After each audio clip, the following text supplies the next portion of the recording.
The blizzard had been raging for 7 days straight, and inside the scattered cabins across these Montana mountains, men were burning their last furniture just to survive another hour.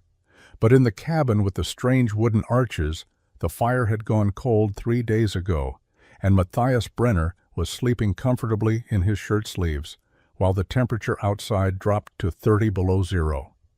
Before we continue, let us know where you're watching from, and if stories of frontier innovation move you, hit that subscribe button, because tomorrow's tale is even more impossible than this one. The wind screamed across the ridge with a sound like tearing canvas. Inside the cabin, Matthias Brenner sat at his hand-hewn table, wearing only a wool shirt and canvas trousers, watching the flame of a single candle dance in air that should have been freezing. Outside, the thermometer he had mounted near the door read 30 below zero. Inside, without a fire burning for 72 hours, the temperature held steady at 45 degrees. He could see the other cabins from the gunport slits he had cut into his walls. Narrow openings, invisible from outside, wide enough only to observe or aim a rifle through. 3 cabins were visible in the distance, perhaps 2 miles away across the valley.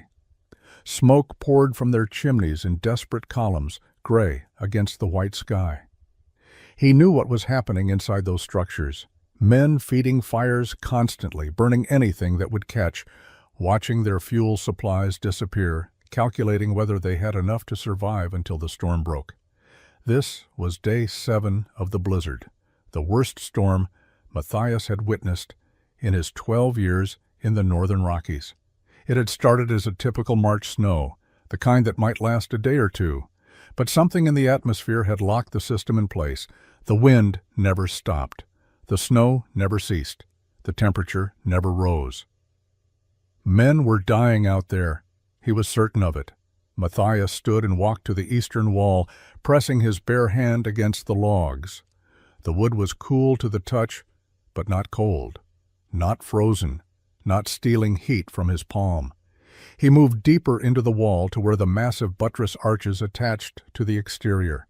Here, 2 feet into the integrated structure, the wood was noticeably warmer. The thermal mass was still releasing the heat it had absorbed during the days when his fire burned. Slow release, steady, reliable. He had let the fire go out on purpose on day 4. An experiment. A final validation of the theory that had consumed him for 18 months, cost him 3 months of construction time, and earned him the mockery of every trapper who had seen what he was building. They had called it Brenner's Bunker, the wooden fortress, the tomb. They had asked why any sane man would waste 3 times the normal timber to build a cabin that looked like a military fortification. Now he knew the answer held at 45 degrees, while men froze 2 miles away.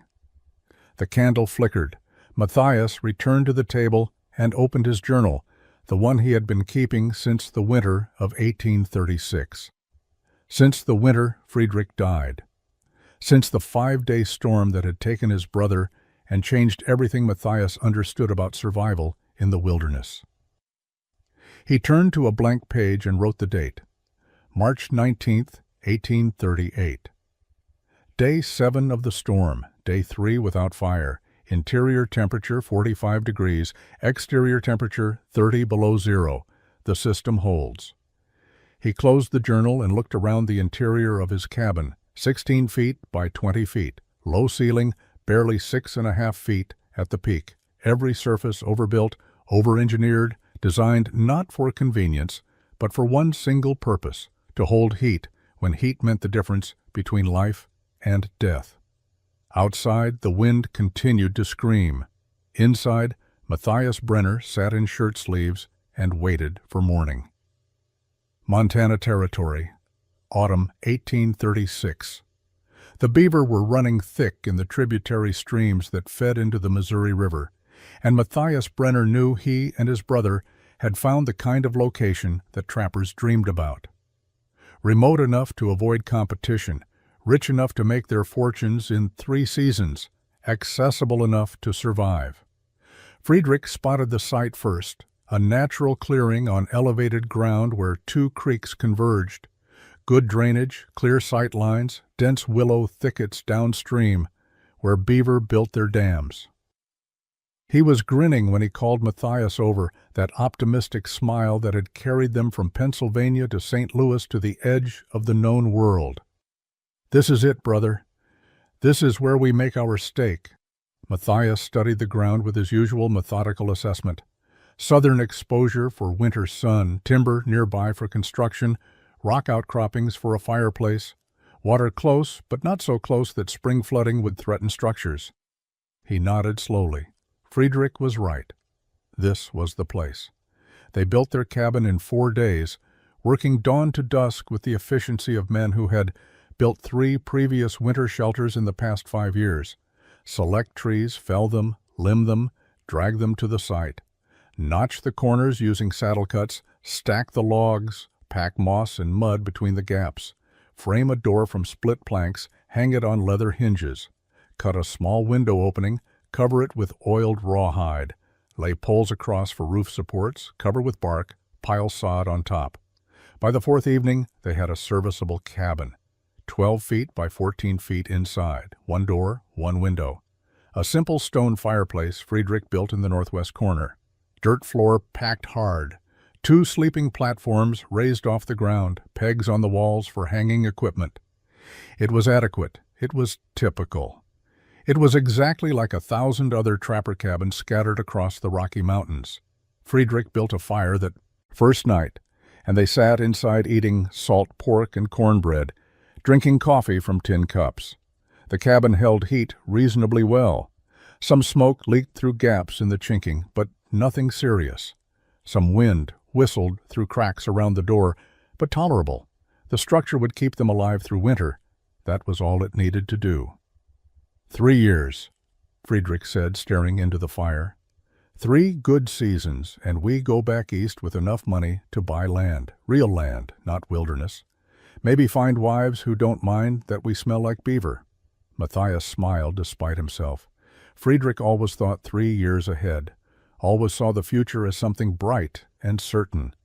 Matthias thought in shorter increments. This season, this month, this week. Survive the immediate, then worry about what comes next. They set their trap lines the following morning. 40 traps distributed across 6 miles of creek. The beaver were plentiful, healthy, their pelts thick with approaching winter. The brothers worked well together, each understanding the other's rhythm. By late November, they had stretched and dried over 200 pelts. The season was proving as profitable as they had hoped. Everything seemed possible then. Everything seemed certain. The cabin stood solid. The trapping was good. Winter was coming, but they were prepared. They had no reason to believe that anything could go wrong. The storm arrived on November 23, 1836, 3 days before snow was typical for this elevation. Matthias woke to the sound of wind pressing against the cabin walls and the peculiar muffled silence that meant heavy snowfall. He opened the door to check conditions and immediately understood this was not a typical early winter storm. Visibility was less than 20 feet. The wind carried snow horizontally, stinging any exposed skin like thrown sand. The temperature had dropped at least 20 degrees overnight. Matthias closed the door and looked at Friedrich, who was feeding the fire. "Bad one," Matthias said. "Day, maybe 2, Friedrich replied. "We've seen worse." They had firewood stacked against the exterior wall, enough for a week of normal use. Food supplies were adequate. Water could be melted from snow. The situation was manageable. They spent that first day inside, maintaining the fire, preparing meals, working on equipment repairs. The wind never stopped. The snow never ceased. But the cabin held together, and they remained comfortable. Day 2 brought no improvement. If anything, the storm had intensified. The wind found every gap in the chinking, every crack around the door. Small drafts that had seemed insignificant in calm weather became invasive fingers of cold air that sucked warmth from the interior. They stuffed cloth into the worst gaps, but the cabin was losing heat faster than anticipated. By evening of day 2, Matthias went outside to retrieve more firewood from the stack. The snow had drifted 4 feet deep, against the cabin wall. He had to dig to reach the wood, and when he did, he found the logs frozen together, requiring an axe to separate them. The task that should have taken 5 minutes took 30. When he came back inside, his hands were numb, and frost had formed in his beard. Day 3, they realized the storm was not breaking. The wind continued with mechanical consistency, the temperature remained brutally cold, and their firewood supply, which should have been adequate, was burning faster than expected because the cabin could not hold heat efficiently. They began rationing fuel, letting the fire burn smaller, accepting lower interior temperatures to extend their supply. Friedrich suggested one of them make a run to the tree line to gather deadfall, but Matthias refused. Visibility was 0. Temperature was lethal. A man could get lost 30 feet from the cabin and wander until he froze. They would manage with what they had. Day 4 brought the critical calculation. They had perhaps 1 more day of firewood at current consumption rates. After that, they would need to burn their spare equipment, tool handles, the extra trap frames, the sleeping platform lumber, anything wooden. Matthias began identifying what could be sacrificed, prioritizing items by necessity versus fuel value. That night, the temperature inside the cabin dropped below freezing for the first time. They wore every layer they owned, huddled near the diminishing fire, and waited for dawn.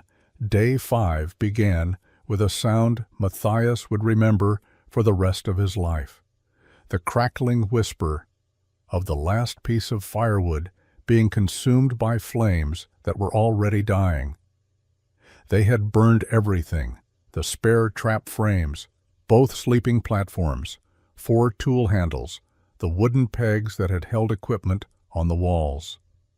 Even the board Friedrich had been shaping into a replacement stock for his rifle. The fire died at dawn. There was nothing left to feed it. Within 30 minutes, the interior temperature began dropping measurably. Within an hour, frost formed on the interior walls. Within 2 hours, the cabin temperature matched the exterior air, 15 below 0. They sat together on the dirt floor, backs against the wall, wrapped in every blanket and hide they owned, wearing every piece of clothing. Friedrich's breathing was rapid, his body trying to generate heat through metabolic activity. Matthias tried to keep him talking, keep him alert, keep him moving. But hypothermia is insidious. It doesn't announce itself with dramatic symptoms. It arrives quietly, shutting down systems incrementally, stealing consciousness in stages. "Tell me about the farm we're going to buy," Matthias said, his own voice slurred from cold. Friedrich mumbled something about Pennsylvania, about land near their cousin's property, about a house with a real stone fireplace. His words became less coherent. His eyes began to close. "Stay awake," Matthias said, shaking him. "Friedrich, stay awake." But his brother was sliding into the sleep that precedes death. Matthias pulled him closer, trying to share body heat that neither of them could generate. He talked to him, told stories of their childhood, described the spring trapping they would do when this storm broke, promised they would survive this. But Friedrich's breathing became shallow, then irregular, then finally stopped altogether around midday. Matthias held his brother's body through the rest of that day and the night that followed. The storm continued. The cold was absolute. He should have died too. By all reasonable expectations, he should have followed Friedrich into hypothermia and death. But something in his physiology, some metabolic advantage or stubborn cellular resistance, kept him alive through 18 more hours until the storm finally broke on the morning of day 6. When Matthias finally stood, his joints barely functioned. His fingers were frostbitten. His thoughts were fragmented. But he was alive, and Friedrich was not. That simple fact, that arbitrary survival, would define everything that followed. He had lived because of chance, not skill. Friedrich had died in a cabin that was supposed to protect them. And Matthias understood with absolute clarity that the structure they had built, the shelter they had trusted, had failed in the most fundamental way possible. The ground was frozen 18 inches deep. Matthias spent the morning of day 6 building a fire on the ridge where he wanted to bury Friedrich, letting it burn down to coals, scraping away the ash, then starting another fire on the newly exposed ground. The process had to be repeated 4 times before he could dig through the frost line with his pickaxe. 8 hours of work to create a grave barely deep enough to protect his brother's body from scavengers. He wrapped Friedrich in their best blanket, the heavy wool, one their mother had given them when they left Pennsylvania, lowered him into the frozen earth, covered him with soil that fell like gravel, built a cairn of stones over the grave, each rock chosen carefully, stacked to last. No words felt adequate. Matthias stood in silence for 20 minutes, then walked back down to the cabin alone. The structure looked different now, smaller somehow, more fragile. He stood outside examining it with new perception. 12 feet by 14 feet of notched logs, gaps between the timbers chinked with moss and mud that had cracked and fallen out in places, a door that fit poorly in its frame, a roof that leaked heat as readily as it would leak water. This cabin had killed his brother as surely as if it had collapsed on him. Matthias went inside and sat on the dirt floor. The interior was still bitterly cold, would remain cold until he rebuilt the fire and spent hours warming the space again. And then what? The next storm would arrive, the next cold snap, and this cabin would fail again because it was built to barely adequate standards that assumed fire would always burn and fuel would always be available. The question formed slowly, crystallizing through the fog of grief and exhaustion. Why did the fire matter so much? He thought about other structures he had seen.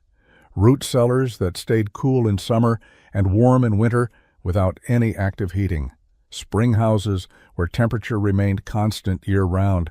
Stone buildings in St. Louis that felt comfortable in winter despite having no fires burning. These structures maintained temperature through something other than active heating, through mass, through insulation, through design principles that frontier cabins ignored.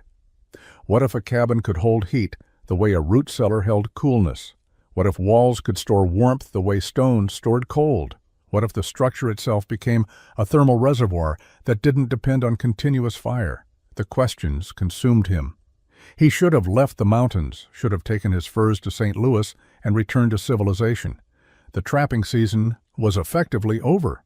Friedrich was dead. There was no reason to stay, but Matthias remained through that winter, alone in the cabin that had failed him, thinking constantly about heat and cold and survival and the physics of staying alive when fire was not an option. He ran his trap lines mechanically, processing pelts without enthusiasm. His real attention was elsewhere.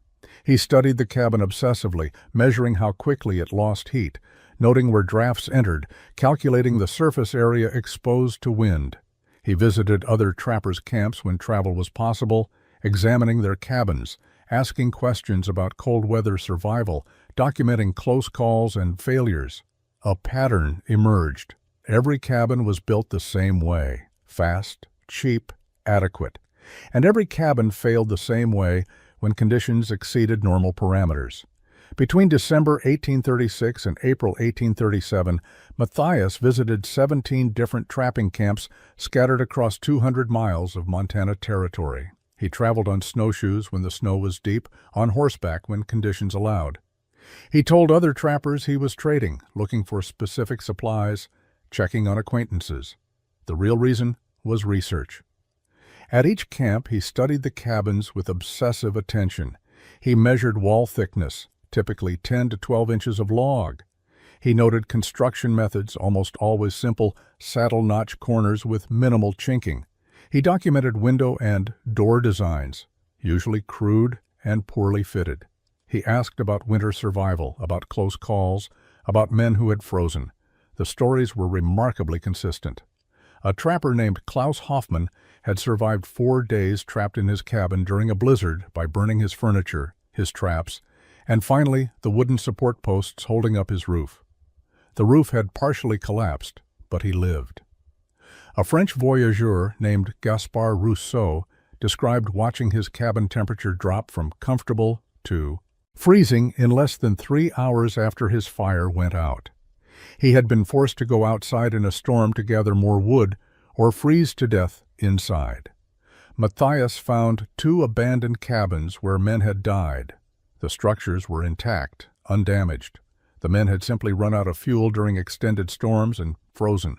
Their bodies had been removed by others, but the cabins remained as monuments to inadequate design. Inside one, Matthias found scratch marks on the walls where the dying man had apparently tried to tear boards free to burn. He had failed and died within arm's reach of structural lumber he could not detach. The common factor was obvious. Thin walls provided minimal insulation and zero thermal storage. When fire stopped, heat vanished within hours. Survival depended entirely on continuous fuel supply, and fuel supplies were always finite. Matthias also sought out different types of structures. He visited a trading post built by French Canadians that used stone walls 2 feet thick. Even with minimal fire, the interior remained tolerable. He found a root cellar dug 8 feet into a hillside that maintained constant 45-degree temperature year-round with no heating at all. He talked to a German stonemason in a small settlement who explained thermal mass. Heavy materials absorb heat slowly and release it slowly, creating temperature stability. Stone is best, the mason said. But wood has thermal capacity too. Not as much as stone, but if you have enough wood, thick enough, it will hold heat. How thick? Matthias asked. For a cabin? 3 feet, maybe 4? But who builds wooden walls that thick? You would need triple the normal timber. Matthias returned to his cabin in April with notebooks full of observations and a theory forming. The problem was not that log cabins could not hold heat. The problem was that log cabins, as currently built, were too thin to store meaningful thermal energy. If walls could be made thick enough to function as heat batteries, fire would become less critical. The structure itself would maintain livable temperature for extended periods. Matthias arrived in St. Louis in late May 1837 with his season's furs and a plan that had nothing to do with celebration or rest. He sold his pelts to a trading company for $840, a respectable profit. Then, instead of joining other trappers in the taverns and gambling halls, he began studying buildings. His first stop was the waterfront warehouses, massive brick structures with walls 3 feet thick. He walked through one during a hot afternoon and noticed the interior was noticeably cooler than outside. He returned that evening and found the interior warmer than the cooling night air. The building was moderating temperature through thermal mass alone. He introduced himself to the warehouse manager and asked technical questions. How thick were the walls? 3 feet of brick. Why that thickness? Structural requirements for the bio. Height, but also temperature stability prevented cargo damage. The mass absorbed heat during the day and released it at night, keeping interior temperature relatively constant without any active heating or cooling. Matthias spent 3 days measuring buildings, sketching wall cross-sections, noting construction details. He visited a German bakery where the owner showed him the massive stone oven, walls 18 inches thick. I fire this oven Saturday morning, the baker explained. It stays hot enough to bake bread until Monday evening, 3 days on one firing because the stone holds heat. What if you built a whole building like an oven? Matthias asked. The baker laughed. You would need very thick walls and very much stone. Who can afford this? But Matthias was not thinking about stone. He was thinking about wood. If stone could hold heat for 3 days, and wood had thermal capacity as the mason had said, could wooden walls thick enough hold heat for similar duration? The mathematics suggested yes. Wood had lower thermal capacity than stone, but if you increase thickness proportionally, the storage capacity could be comparable. The challenge was structural. Stacking logs 3 feet thick was impossible using standard methods. The weight would crush lower logs. The structure would be unstable.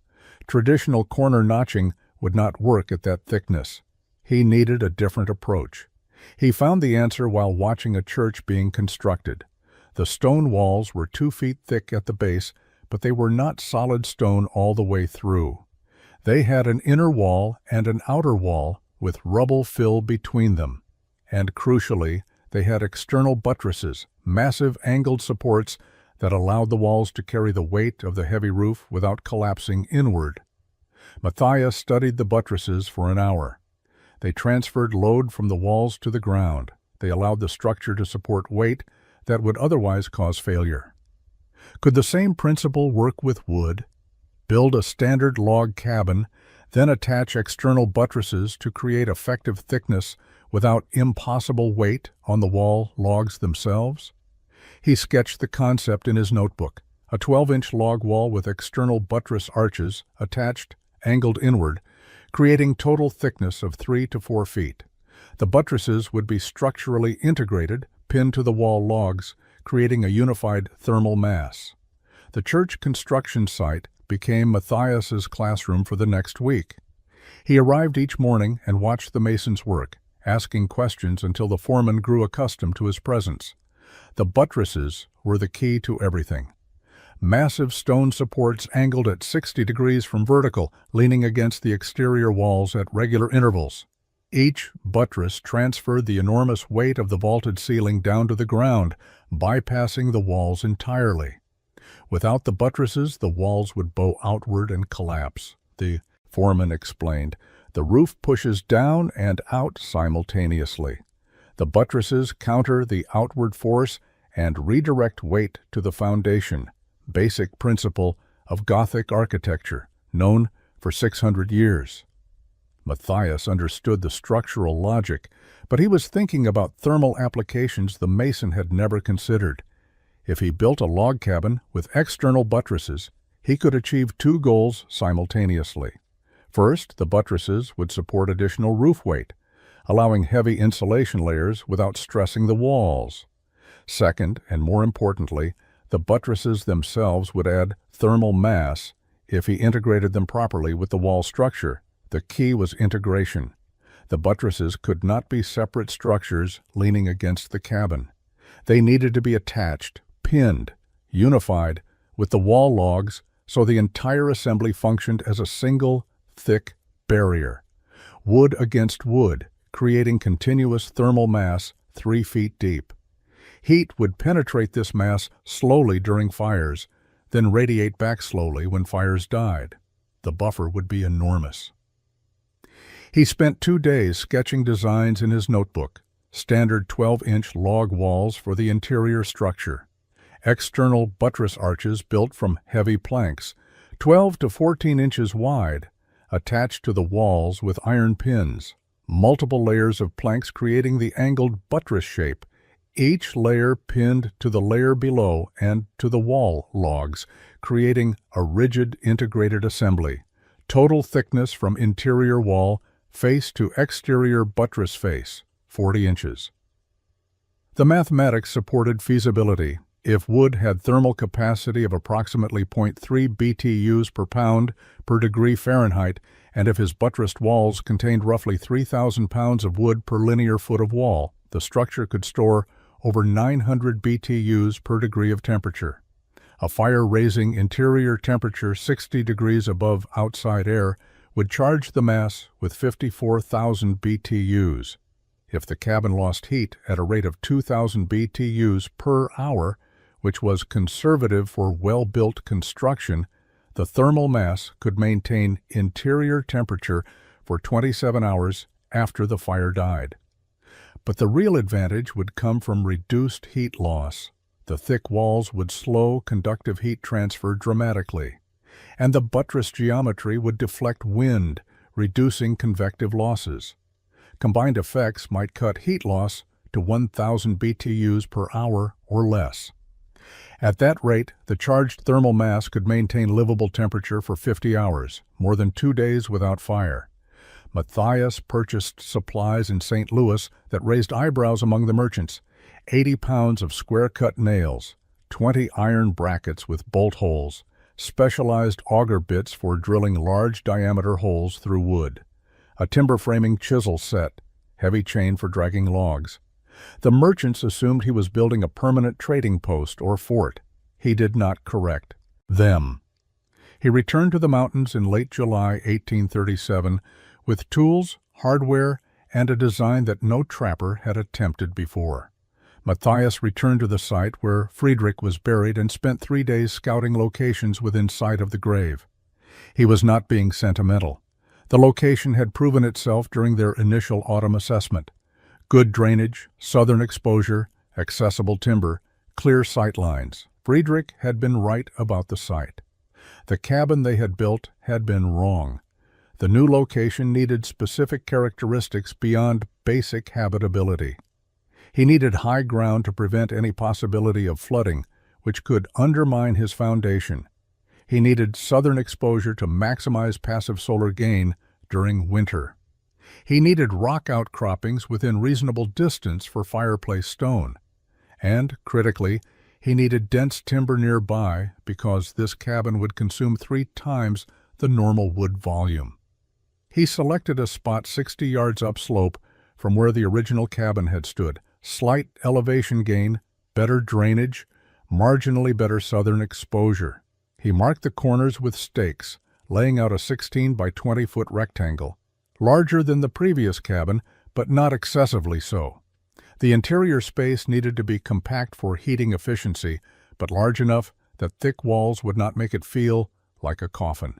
Then he did something almost no frontier trapper ever did. He built a foundation. Not a stone foundation in the formal sense, but a prepared base that would prevent settling and ensure structural stability. He spent a week digging shallow trenches around the cabin perimeter, 8 inches deep and 12 inches wide. He filled these trenches with stones gathered from a nearby creek bed, selecting flat rocks and fitting them carefully, creating a level platform. The work was tedious and seemed unnecessary. Other trappers built directly on cleared ground and their cabins stood adequately for years. But Matthias understood that his design could not tolerate settling or shifting. The integrated buttress system required rigid stability. Any movement would create stress points where the pinned connections might fail, gaps where thermal mass would be compromised. The foundation had to be perfect.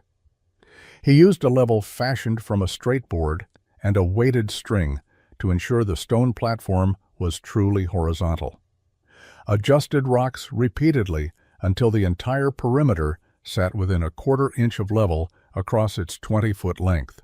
The precision was extreme by frontier standards, but it was necessary.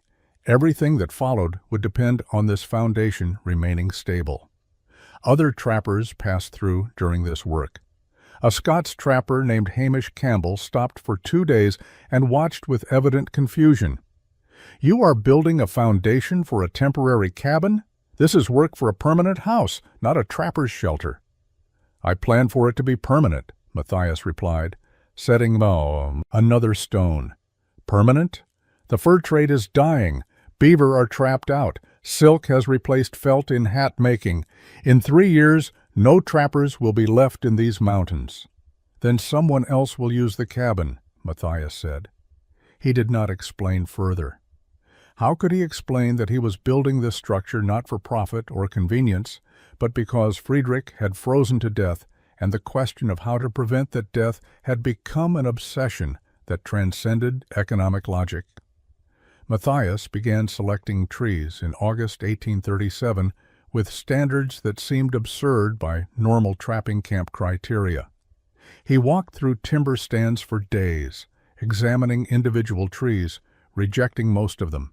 He needed logs between 11 and 13 inches in diameter, as uniform as possible along their length.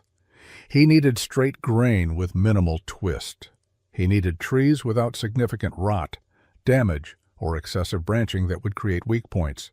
For every log he accepted, he rejected 3 others. The selection process took 2 weeks before he had identified 32 trees suitable for his requirements.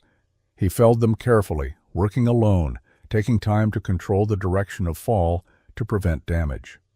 Limbed them meticulously. Stripped bark completely using his draw knife, a process that added days to work that most trappers would complete in hours. The stripped logs needed to season briefly before construction. Green logs would shrink as they dried, creating gaps in chinking. Matthias stacked them with spacers, allowing air circulation, and waited 2 weeks. Other trappers would have built with green logs and accepted the gaps that would form later. Matthias was engineering for permanence and performance that allowed no gaps. When he began construction, every step took 3 times longer than standard practice. He shaped each log's contact surfaces with his draw knife, creating flat planes where curved logs would meet. Cut his corner notches with obsessive precision, ensuring tight fits with no play. Used a level to check that each course sat truly horizontal. A standard cabin's logs might vary by an inch or more in levelness. Matthias's walls varied by less than a quarter inch, over 16 feet. The chinking mixture was his own formulation, developed through winter experimentation. Clay from the creek bank, mixed with horsehair he had traded from a passing traveler, combined with pine resin he had boiled down from sap. The horsehair reinforced the clay, preventing cracking. The resin made it waterproof and gave it adhesive properties that bonded to the wood. He packed this mixture between each course of logs while it was warm and pliable, creating a seal that would remain flexible through temperature cycles. 4 weeks into construction, he had completed the interior cabin walls to a height of 7 feet. The structure looked completely normal at this stage. Well built by any standard, but not revolutionary. No one seeing it would understand what was coming next. The walls themselves were simply the foundation for the real innovation. Klaus Hoffmann stopped by in mid-September and examined the work. Good craftsmanship, Matthias. Tight corners, solid chinking. This will be a comfortable cabin, but why spend so long on construction? Winter is coming. I have time, Matthias replied, fitting another log. 4 weeks of work for what most men complete in 4 days. Your brother would have built 3 cabins in this time. Matthias set down his draw knife and looked at Klaus directly. My brother died in a cabin built in 4 days. I am building something different. The buttress construction began in late September 1837, and within 2 days, every trapper within 10 miles had heard about the strange German building a second wall around his cabin. Matthias started by selecting logs for the buttress planks, choosing trees 14 to 16 inches in diameter with the straightest grain he could find. These would become the structural elements of his thermal mass system. He built a pit saw specifically for this work, digging a trench 6 feet deep and constructing a frame over it that would hold logs horizontally. One man worked above, one below, pushing and pulling a long 2-handled saw through the length of each log, creating planks. Matthias worked alone, which meant climbing in and out of the pit repeatedly, switching positions, doing the work of 2 men. Each log yielded 2 planks, each plank 12 inches wide and roughly 3 inches thick. Each plank took 2 full days to produce.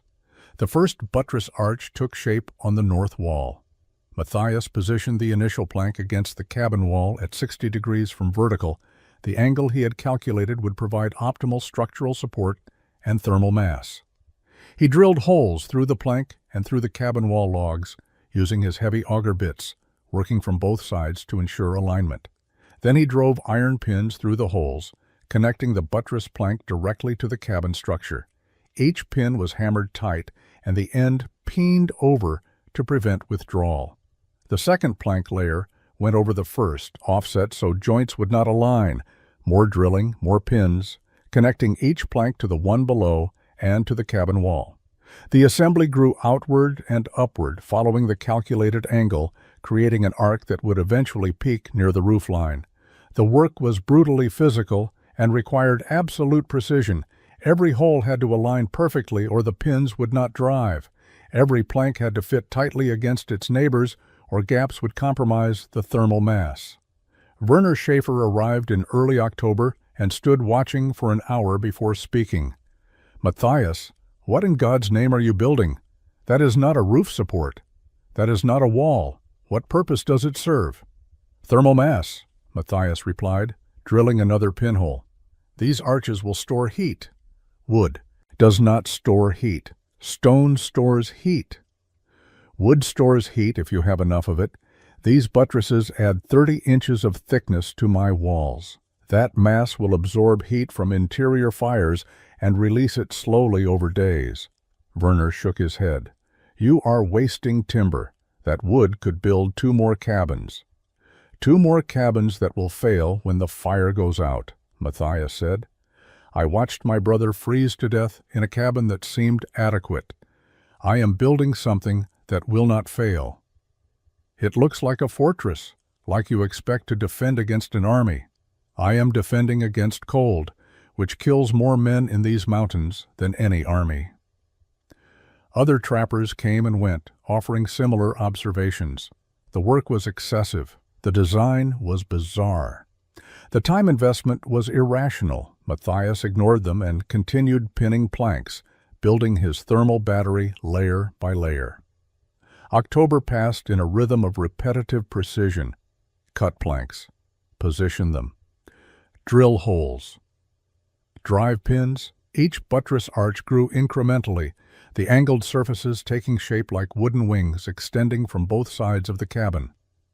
Matthias worked 12-hour days starting at first light, stopping only when darkness made accurate drilling impossible. His hands developed thick calluses. His shoulders ached from the overhead drilling, but the structure progressed exactly according to his design. The mathematics of what he was building became visible in physical form.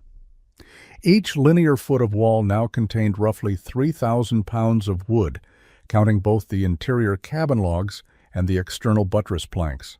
The thermal capacity was enormous. At 0.3 BTUs per pound per degree Fahrenheit, every foot of his wall could store 900 BTUs per degree of temperature differential. With 60 feet of wall perimeter, his total thermal mass could store 54,000 BTUs for every degree he raised interior temperature above exterior temperature. Other trappers continued to visit, drawn by curiosity and disbelief. A French voyageur named Donat Giroux examined the buttress attachments and admitted the engineering was sound. "Structurally, this is solid work. These arches will support tremendous roof weight, but for thermal storage, I have doubts. Heat rises and escapes through the roof. Your walls will never get warm enough to store significant energy." Matthias had considered this. His response was to build a roof system as over-engineered as his walls. Heavy ridge poles spanning the width, spaced closer than normal. Thick split planks laid across them, creating a solid deck. Multiple layers of birch bark for waterproofing, then a 6-inch layer of sod, living earth that would root and create insulation value exceeding anything standard construction achieved.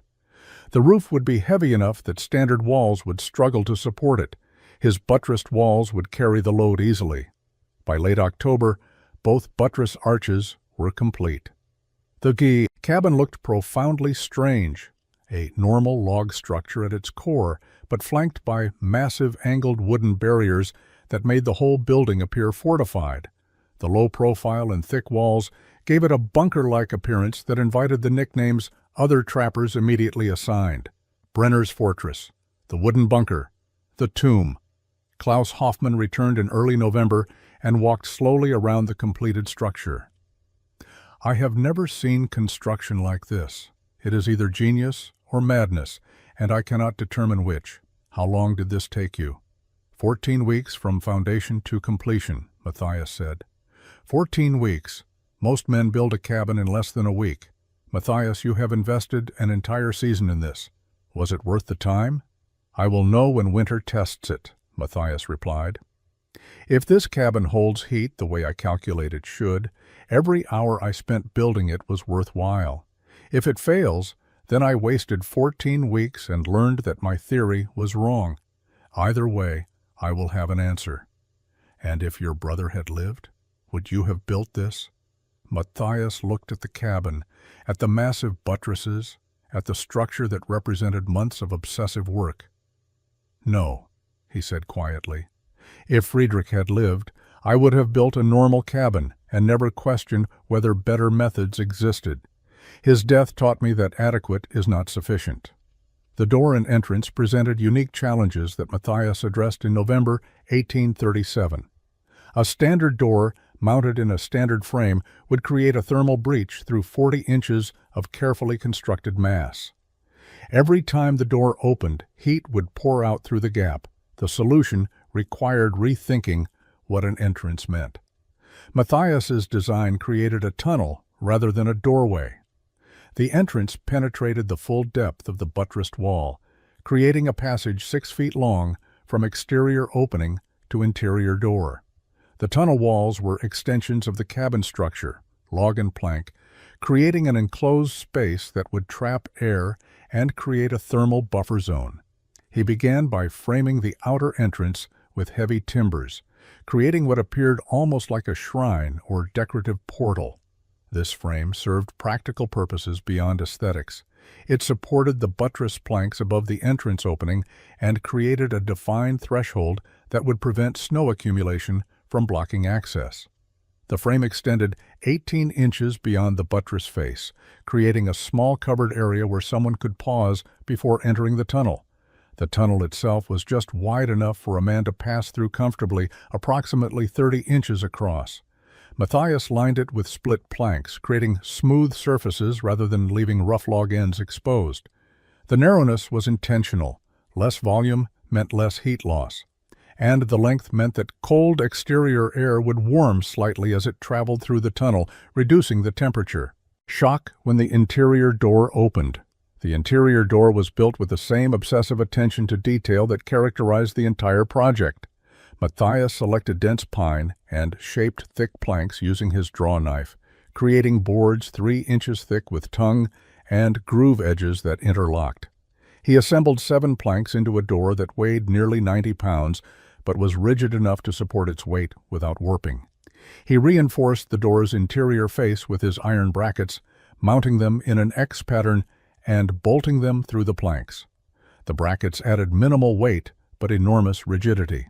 He mounted the door on the massive iron hinges he had purchased in St. Louis, mortising them into both the door and the frame so they could not be torn free without destroying the surrounding structure. The locking mechanism was a heavy wooden beam that slid horizontally through iron brackets, extending from the door into a mortise cut into the adjacent wall log. When engaged, the beam made the door part of the wall structure. It could not be opened from outside without destroying the wall itself. Matthias tested the entrance system repeatedly, opening the interior door with the exterior of the tunnel open to cold air. He felt temperature gradient distinctly. At the exterior opening, air was bitter cold, 3 feet into the tunnel, noticeably warmer. At the interior door, the temperature had moderated by 10 to 15 degrees. The tunnel was functioning as a thermal airlock, exactly as designed. Werner Schaefer visited during final entrance construction and examined the tunnel with bemused respect. "You have built a cabin that requires a man to crawl through a passage to enter. This is fortress design, Matthias. What are you defending against?" "Heat loss," Matthias replied, fitting the last bracket. "Every opening is a breach. This entrance minimizes that breach." Matthias moved into the completed cabin on December 1st, 1837, exactly 1 year and 1 week after Friedrich's death. The interior was sparse but functional, a sleeping platform built into one corner, a table and single chair, shelves mounted high on the walls for food and equipment. The massive stone fireplace he had constructed dominated the northwest corner, its chimney extending well above the roofline. He lit his first fire on a cold afternoon when exterior temperature sat at 12 degrees above zero. The cabin heated quickly. The compact interior space, only 16 by 20 feet, meant that heat from the fireplace had minimal volume to warm. Within 2 hours, interior temperature reached 68 degrees. Matthias fed the fire steadily until evening, then banked it and went to sleep. He woke at dawn to a cabin that registered 61 degrees. The fire had burned down to coals overnight, producing minimal heat for the past 6 hours, yet interior temperature had dropped only 7 degrees. In a standard cabin, the temperature drop would have been 30 degrees or more. The thermal mass was working. Over the following weeks, Matthias conducted systematic experiments. He would heat the cabin thoroughly during the day, raising interior temperature to 70 degrees or higher. Then he would let the fire die completely and measure temperature decay over time. The results were remarkably consistent.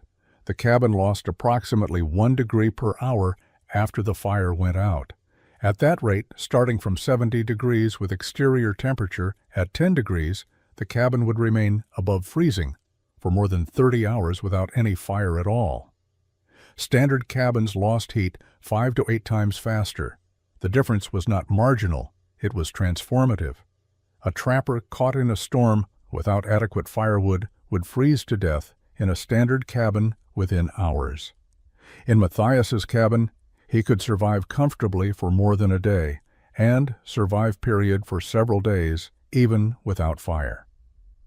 He documented everything in his journal: temperature readings taken every 2 hours, calculations of heat loss rates under different exterior conditions, observations about which factors affected thermal performance. Wind increased heat loss slightly but not dramatically because the buttresses deflected most wind away from the cabin walls. Heavy cloud cover reduced heat loss marginally, probably because it reduced radiative cooling through the roof. By late January 1838, Matthias had accumulated enough data to validate his theoretical calculations.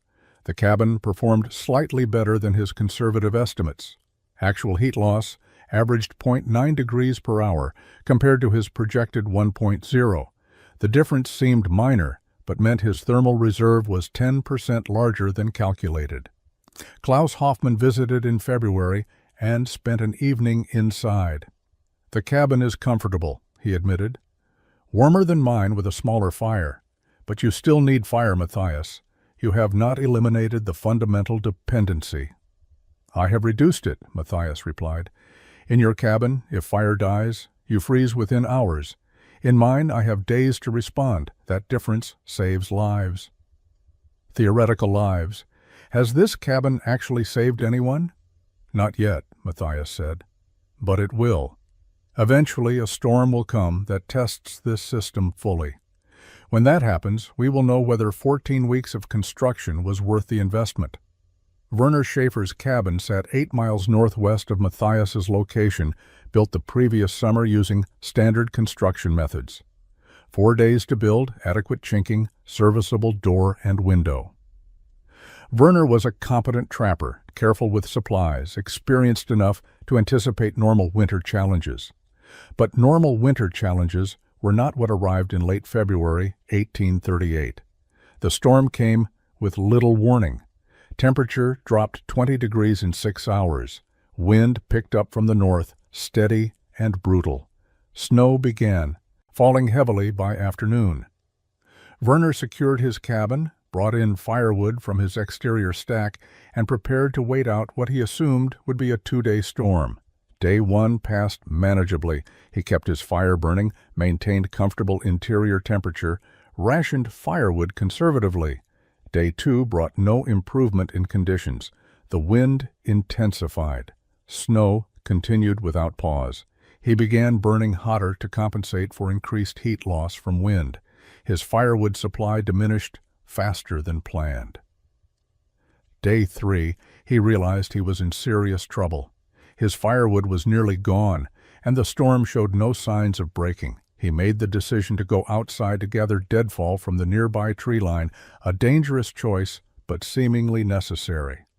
The visibility was less than 10 feet. The wind chill was lethal. He gathered what he could in 20 minutes, returned to the cabin with frostbitten fingers, and perhaps 2 hours' worth of additional fuel. That fuel lasted into the early morning of day 4. Then it was gone. Werner began burning his spare equipment, trap frames, tool handles, the wooden legs of his sleeping platform, the chair he sat on. Everything combustible went into the fire. It was not enough. By midday, the fire died, and with it went any hope of maintaining survivable interior temperature. Werner survived by climbing into the small loft space above the main cabin floor. Heat rises, and the loft retained slightly more warmth than the lower level. He wrapped himself in every hide and blanket he owned and waited. The cold was absolute. His breath froze. His thoughts became sluggish. He drifted in and out of consciousness, certain he would die.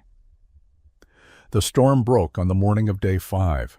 Werner climbed down from the loft, barely able to move. His hands and feet were frostbitten. His core temperature was dangerously low. He managed to start a fire using the last of his powder and a scrap of cloth, but he knew he needed help. He set out for Matthias's cabin, 8 miles through deep snow, moving slowly, stopping frequently to rest. He arrived at Matthias's cabin 7 hours later, on the edge of collapse. Matthias brought him inside, and Werner's first sensation was confusion. The cabin was warm, comfortable. No fire burned in the fireplace. No smoke rose from the chimney outside. "How long since you fed the fire?" Werner asked through chattering teeth. 36 hours, Matthias replied, wrapping Werner in dry blankets. "The storm tested my theory. The cabin holds." March 18, 1838, Matthias woke to atmospheric conditions that signaled something unusual developing. The barometric pressure had dropped significantly overnight, a change he felt in his joints and confirmed by observing animal behavior. Birds were absent. The air had a peculiar density that preceded major storms. Wind patterns had shifted, coming now from the northwest, rather than the prevailing westerly flow. He spent the morning securing his camp and preparing the cabin, brought additional firewood inside, stacking it near the fireplace until he had perhaps 5 days' worth under normal consumption. Checked his food supplies, confirming he had adequate provisions for 2 weeks if necessary. Filled every container with water, sealed the gun port slits with wooden plugs lined with cloth, made certain his door-locking beam slid smoothly and his entrance tunnel was clear of obstructions. The storm arrived that afternoon with shocking intensity. Wind accelerated from calm to 40 miles per hour within 2 hours. Temperature dropped from 25 degrees to 5 degrees by evening. Snow began falling so heavily that visibility beyond 20 feet was impossible. This was not a normal storm. The atmospheric conditions suggested a collision of weather systems that might persist for extended duration. Matthias lit his fire and heated the cabin thoroughly. He understood this storm would be the test of his thermal mass system. Everything he had built, every hour he had invested, every calculation he had made would be validated or proven wrong by what happened over the following days. He fed the fire steadily through the evening, raising interior temperature to 75 degrees, charging the thermal mass as completely as possible. Day 2, the storm continued with undiminished force. Wind had increased to perhaps 50 miles per hour, creating drifts against any vertical surface. Temperature had dropped to 15 below zero. These were dangerous conditions, the kind that killed men caught unprepared. Matthias maintained his fire through the morning, then made his decision. He would conduct the ultimate experiment. He let the fire die completely. By evening of day 2, the fire was out. The last coals had cooled. No heat source remained except the thermal mass stored in 40 inches of wood surrounding him. Interior temperature stood at 72 degrees. Exterior temperature was 20 below zero, a 92-degree differential maintained by thermal mass alone. Matthias prepared a cold meal and settled in to document what would happen over the coming days. He was comfortable, warm enough to sit in shirt and trousers without additional layers. The cabin felt stable, secure, utterly different from the desperate cold that had killed Friedrich in a similar storm 2 years earlier.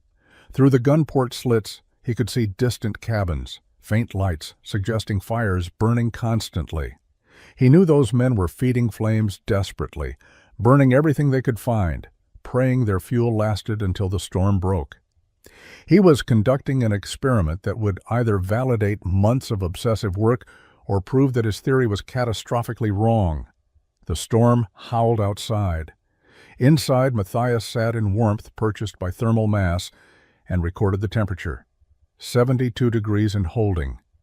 Day 3 without fire, March 21st. Matthias woke to interior temperature of 6008 degrees, 4 degrees lost overnight, consistent with his calculated decay rate. Exterior temperature remained 28 below zero. The storm showed no signs of diminishing. Wind continued its mechanical assault. Snow accumulated in drifts that now reached halfway up his cabin walls, though the angled buttresses shed most of it away from the structure itself. He prepared breakfast without fire, eating cold jerky and hardtack, drinking water that had not frozen despite sitting in a cup overnight. Through the gunport slits, he observed the other cabins. Smoke poured continuously from chimneys. He imagined the men inside, feeding fires constantly, watching their wood supplies vanish, calculating whether they had enough fuel to survive until the weather broke. Day 4, interior temperature held at 63 degrees. Matthias wore a wool coat now, but remained comfortable. No shivering, no numbness in extremities, no difficulty sleeping. The thermal mass continued its slow release of stored energy, maintaining livable conditions without any active heating. He documented everything in his journal with the methodical precision that had characterized this entire project. Day 5 brought the first signs that exterior conditions might be worsening rather than improving. Temperature dropped to 33 below zero, the coldest reading Matthias had recorded in his 12 years in these mountains. Wind velocity increased further. The storm had become something unprecedented, a weather event that would be remembered and discussed for years among the trappers who survived it. Interior temperature read 59 degrees, still above the threshold where hypothermia became a serious risk, still comfortable enough for normal activity. Matthias conducted his daily tasks, processed some leather work, read from the single book he owned. The cabin felt stable. The temperature declined gradual and predictable. Day 6, 54 degrees inside. Matthias added a second layer of clothing, but remained fully functional. No fire for 4 full days, and yet he was surviving in conditions that would have killed him in a standard cabin within hours. The validation was complete. His theory was correct. Thermal mass worked exactly as he had calculated. Through the gun ports, he noticed something concerning. One of the distant cabins no longer showed smoke. Either the occupant had run out of fuel or something worse had happened. Matthias felt a weight of helplessness. He could not reach that cabin in these conditions, could not offer assistance, could only hope the trapper had found some way to survive. Day 7, 50 degrees inside, cold but manageable. Matthias moved deliberately, conserving energy, staying active enough to maintain body heat. The thermal mass was nearly depleted now, having released most of its stored energy. But the storm was showing subtle signs of breaking. Wind velocity had decreased slightly. Snow had lightened from blinding, whiteout, to merely heavy. Day 8, March 26th, the storm finally broke. Dawn arrived with clear skies and temperatures that were rising toward zero. Interior cabin temperature read 47 degrees. Matthias had survived 8 days of the worst winter storm he had witnessed, with no fire for 6 of those days. The aftermath of the 8-day blizzard revealed the human cost of inadequate shelter. 3 trappers within 20 miles of Matthias's location had died, frozen in their cabins after exhausting all combustible materials. Werner Schaefer survived with severe frostbite that would cost him 3 fingers. Klaus Hoffmann lived only because he shared his cabin with another trapper, their combined body heat providing marginal survival advantage. Hamish Campbell burned his door, his window frame, and structural support posts before the storm broke, leaving his cabin barely standing. When other trappers learned that Matthias had survived 6 days without fire, initial reactions ranged from disbelief to accusation of lies. Werner confirmed the account, describing how he had visited Matthias on day 9 and found the cabin warm despite no fire burning. The verification changed skepticism to urgent interest. By summer 1838, 4 trappers were constructing cabins using variations of Matthias's buttress system. Werner built one with external arches slightly less massive, completing it in 8 weeks rather than 14. Klaus Hoffmann adapted the concept using stone buttresses where timber was scarce, creating a hybrid design that proved equally effective. The techniques spread through practical demonstration rather than formal instruction. Matthias shared his methods freely when asked. He sketched designs, explained thermal mass principles, detailed his chinking mixture formula, described optimal buttress angles. He sought no profit from his innovation, no recognition beyond the practical validation that his cabin worked. Other men adopted what they could based on available materials, time, and understanding. Some cabins incorporated only partial buttressing. Others used the entrance tunnel concept without full thermal mass walls. Each adaptation represented incremental improvement over standard construction. The fur trade collapsed through the early 1840s, as Matthias had predicted. Beaver populations were depleted. Silk replaced felt in fashion. Trappers left the mountains by dozens, then hundreds. But the cabins remained. Settlers moving west discovered abandoned structures and recognized superior construction. Some were occupied by new inhabitants. Others served as emergency shelters for travelers. The durability exceeded anything standard cabins achieved. Matthias left Montana Territory in 1842, taking his savings to Oregon. He purchased land in the Willamette Valley, built a farmhouse using timber frame construction, married a widow named Catherine in 1846. They had 2 children. He never returned to the mountains, never revisited the cabin that had validated his theory and saved his life. He died quietly in 1868 at age 59, buried in a small cemetery outside Salem. His gravestone listed him as a farmer. No mention of trapping years or engineering innovations. His children knew their father had spent time in the wilderness but understood few details. The specifics died with him. But in Montana, his cabin stood for decades. New occupants maintained it, recognizing its exceptional qualities without necessarily understanding the principles behind them. Other cabins built using his methods lasted similarly. Some remained occupied into the 1880s, providing shelter for prospectors, hunters, and homesteaders.